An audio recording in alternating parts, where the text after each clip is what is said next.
Querido paciente, querido alumno, hay momentos en la medicina en los que un fármaco deja de ser solo un fármaco y se convierte en un auténtico fenómeno cultural. Eso es lo que está pasando ahora con los GLP-1 y conlleva un problema importante. Demasiado ruido, demasiadas opiniones, demasiadas expectativas y muchas veces falsas. Como suele suceder cuando algo se populariza tanto, la realidad se distorsiona. Por eso hoy quiero presentarte algo que considero muy importante. Una serie de vídeos para hablar de los GLP-1 con contexto, con calma y sobre todo con criterio. Empezamos.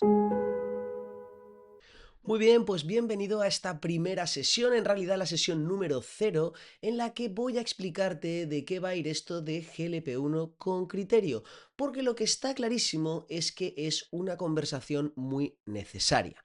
Como te decía al principio, el problema es que los fármacos GLP-1 se han convertido en la nueva superestrella del rock. Todo el mundo los quiere, parece que son poco menos que un milagro. Por otro lado, también es cierto que cuando algo se populariza tanto, pues también nacen haters, pero lo que está claro es que todo se sobresimplifica, todo el mundo quiere opinar y aquí sale mucha información basura. Basura, ruido, llámalo como quieras, pero es información que no ayuda, sino que confunde. En concreto, yo quiero llamar tu atención sobre tres distorsiones que surgen de todo esto. La primera es el uso impulsivo del fármaco, un uso exagerado que, ojo, viene por parte de pacientes, pero también por parte de médicos, como luego veremos. En segundo lugar, nos vamos al extremo opuesto. También hay un miedo irracional. ¿De qué? Pues de toda la infoxicación, de toda la información baratera que encontramos en Internet. Y en tercer lugar, cuidado, también hay cierto ruido interesado. Lo que quiero dejar claro antes de entrar en estos temas, en estas tres distorsiones que he llamado, es que quiero que entiendas que esto no es un problema que alguien esté generando de forma deliberada. Es decir, no hay alguien detrás de todo esto queriendo hacer el mal y queriendo confundirnos. No, es un problema que surge del propio sistema. A mí me gusta pensar, con buena fe, que es algo así como cuando por la mañana quieres ir al trabajo en coche y todos queremos ir al mismo tiempo, se forma un atasco y al final tú acabas llegando tarde y cabreándote con el del frente y pitándole hasta que le revienten las orejas. No quiere hacerte mal, pero el propio sistema genera este problema de que todos lleguemos tarde al trabajo. Pues bien, estas son las tres distorsiones que te voy a detallar a continuación. En primer lugar, lo que hablaba del uso impulsivo. Para empezar, por parte de pacientes. Pacientes, obviamente, entienden o malentienden en muchas ocasiones que esto es un tratamiento milagro que por fin va a resolver su problema de obesidad y en parte es normal, ¿no? Al final es una tecnología muy potente, casi lo más potente que tenemos hasta ahora para tratar la obesidad sin llegar a la cirugía bariátrica y obviamente si tú eres un paciente que llevas años sufriendo con el problema de obesidad, pues aquí tienes unas expectativas enormes, crees que esto viene a salvarte y además es que hay mucha gente que te dice que viene a salvarte. Pues obviamente tú es lo primero que quieres.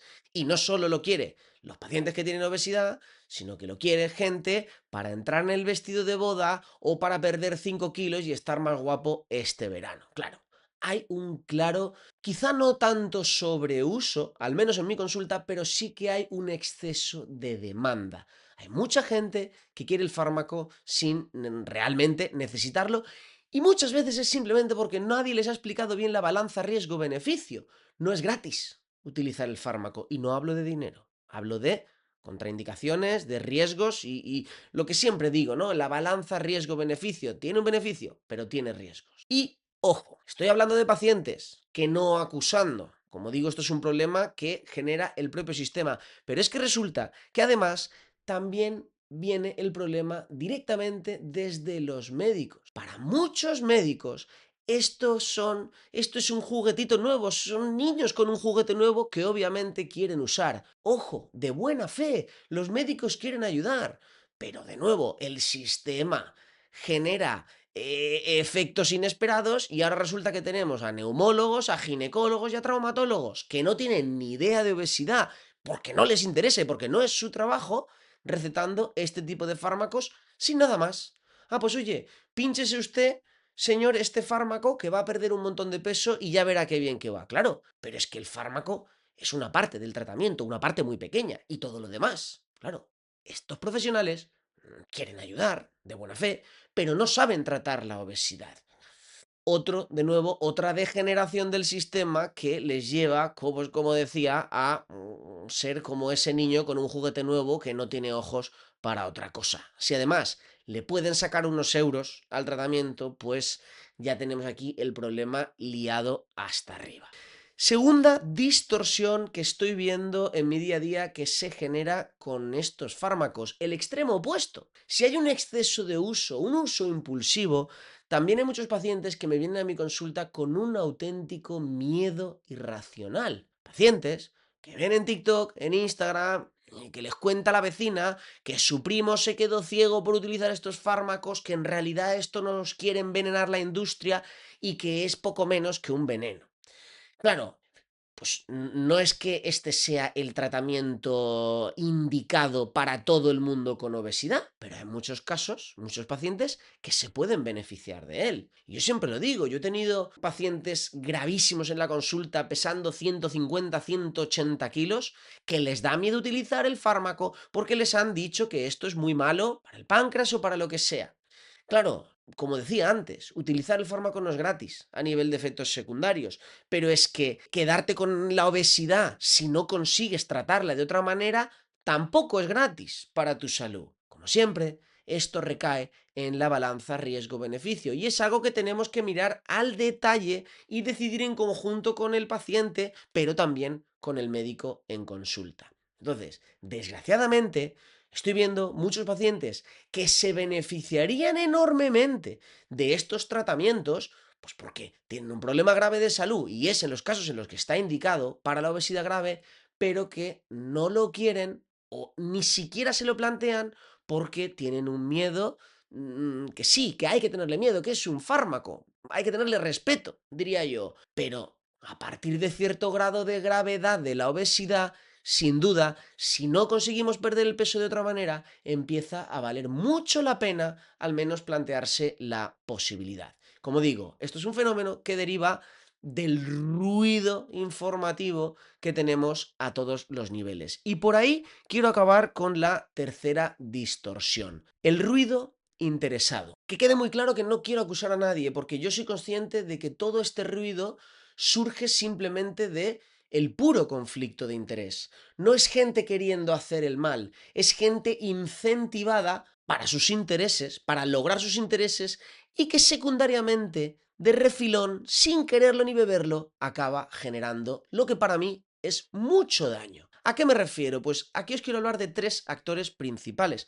Primero, la prensa. Yo ya he hablado en redes sociales de varios encontronazos con la prensa que, pues como digo, sus conflictos de intereses es que quieren llamar la atención a base del titular clicable, lo noticiable, lo que genere clics y capte la atención.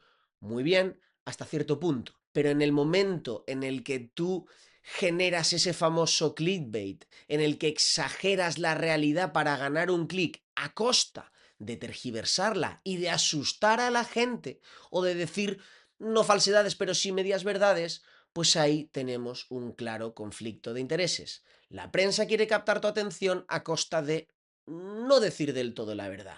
Tenemos el lío con los pacientes. Muchos pacientes que lo querrán usar de más, pues el que haya leído la noticia de turno de que la famosa ha perdido no sé cuántos kilos, y el paciente que querrá usarlo de menos aunque lo necesite porque ha leído que estos fármacos pueden ser muy peligrosos para la vista, aunque realmente no lo sean tanto. Así que aquí tenemos un gran primer actor que genera conflictos de interés. Y el segundo serían, que es bastante al hilo de lo mismo, los creadores de contenido. Cuando vemos a creadores de contenido en YouTube, en Instagram, que lo que hacen es, pues lo que esté de moda, se leen dos blogs de americanos y lo traducen y te cuentan lo noticiable, pues son poco menos que prensa. Incluso a veces peor, porque al menos la prensa en cierta manera está regulada. Pero el conflicto de intereses, a mi modo de verlo, es exactamente igual. Quieren llamar la atención, quieren el vídeo viral y obviamente el vídeo viral no lo van a conseguir a base de reflexión, a base de matiz, a base de explicar todos los pros y contras. El vídeo viral lo van a conseguir con exageración, con tergiversación y tocando justo aquel tema que más llame la atención. De nuevo, repito, no quieren hacer el mal, pero sin querer, a mi modo de ver, acaban haciéndolo. Y en tercer lugar, estos sí que son un poco más puñeteros, los que yo llamo gurús de cabecera.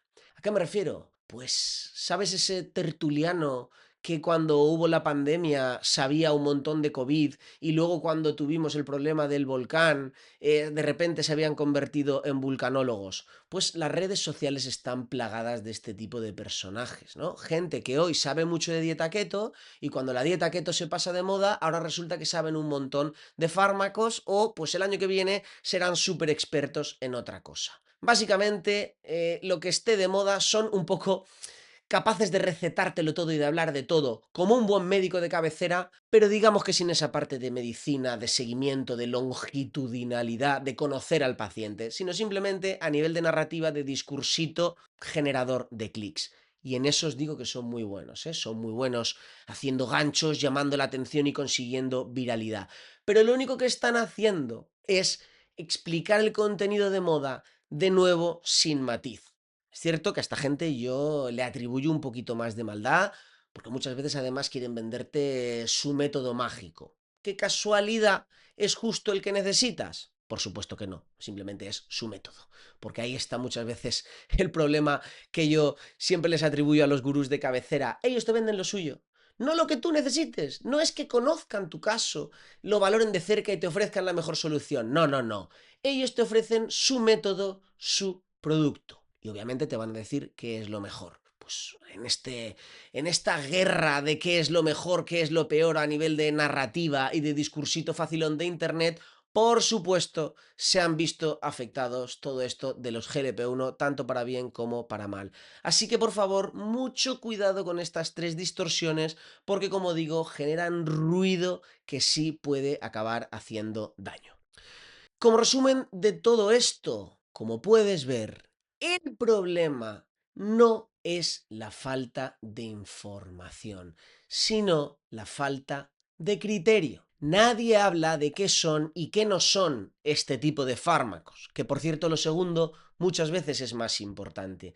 Nadie habla de cuándo hay que utilizarlos y cómo hay que utilizarlos, qué más cosas hay que tener en cuenta, ni de cuáles son las diferentes fases del tratamiento, porque vuelvo a insistir, los fármacos estos para tratar la obesidad no son el tratamiento en sí, son una herramienta más en todo el arsenal de tratamiento que incluirá una fase de preparación, una fase de cambio de hábitos, una fase de fármacos si hace falta, una fase de mantenimiento que por supuesto va a ser obligatoria. Nadie nos habla de todo esto. Solo ruido, ruido, ruido y lo que esté de moda. Nadie habla de cómo hacer una retirada planificada o si es que acaso no se puedan retirar en algún caso. Nadie habla de cuál es el seguimiento clínico necesario, porque esto lo tiene que ver siempre un médico, tanto antes como durante como después. Y como siempre digo, no hará falta que sea un endocrino, pero sí un médico experto en obesidad. Por favor, que no quiero decir yo que los endocrinos somos los mejores, pero desde luego habitualmente sí somos los que más sabemos de obesidad. Por tanto, este es el problema y aquí te lanzo mi propuesta. Una serie de vídeos que he llamado GLP-1 con criterio y que humildemente voy a tratar de conseguir que sea una visión realista sobre estos fármacos basado en ciencia y en experiencia clínica. Ojo, no he inventado nada, ¿eh? Esto lleva pues, como 30 o 50 años en boca de todos los médicos, que es la medicina con criterio. Una parte de experiencia, una parte muy importante de ciencia, pero sin duda la intersección en las dos. Menos llamativo a nivel de redes sociales, pero te garantizo que va a ser mucho más útil y sobre todo más necesario. Y esto es todo por mi parte para esta sesión cero, esta sesión de presentación. De verdad que espero que te sirva para tomar mejores decisiones para tu salud. Y nada más, nos vemos en la primera sesión. Adiós.